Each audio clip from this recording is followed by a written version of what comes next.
Gilly Bonny Online TV.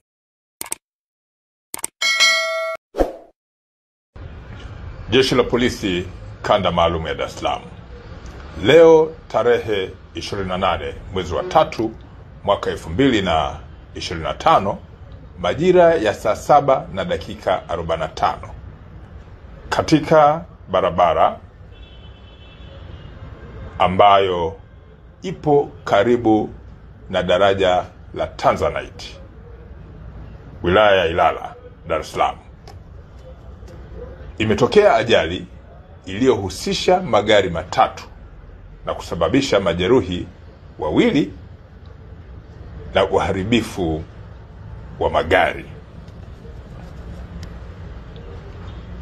Ajali hiyo imetokea baada ya dereva wa gari lenye namba za usajili namba T 641 DRC aina ya Crown iliyokuwa inaendeshwa na dereva aliyefahamika kwa jina la Suleiman Feruza Jusa, akitokea maeneo ya Masaki akielekea kwenye mzunguko wa hospitali ya Aga Khan.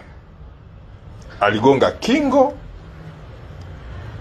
na kuacha barabara na kuhamia upande wa pili, ambapo aligongana kule na gari namba T 840 EDU iliyokuwa ikiendeshwa na driver aliyefahamika kwa jina la Godfrey Bundara, ambaye alikuwa kwenye uelekeo wa Masaki.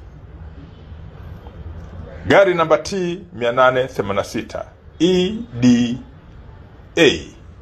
aina ya Volkswagen iliyokuwa ikiendeshwa na dereva Markina Anderson pia iligongwa baada ya gari lile la dereva Yusa kugonga kingo na kuhamia upande wa pili. Majeruhi wawili walipelekwa na wameendelea na matibabu katika hospitali ya Aga Khan na hali zao zinaendelea vizuri. Chanzo cha ajali hii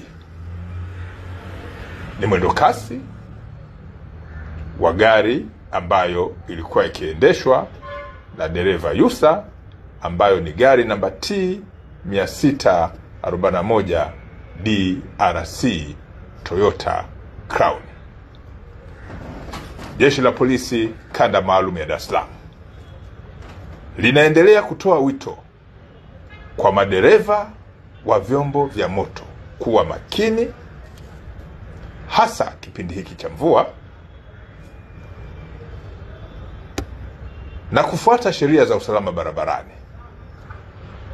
Jeshi la Polisi, licha ya kutoa elimu juu ya matumizi ya barabara na watumiaji wengine wa barabara, halitasita kuchukua hatua kali za kisheria dhidi ya madereva wa vyombo vya moto ambao wamekuwa mara kadhaa wakikiuka sheria za usalama barabarani. Narudia, Jeshi la Polisi Kanda Maalum ya Dar es Salaam, licha ya kutoa elimu, halitasita kuchukua hatua kali za kisheria dhidi ya madereva wa vyombo vya moto ambao wanaendesha vyombo hivyo bila kuzingatia sheria za usalama barabarani. Make your day right. Gilly Bonny Online TV. Kupata habari mpya na kwa haraka kila siku, usisahau kusubscribe kisha like na comment. Gilly Bonny Online TV.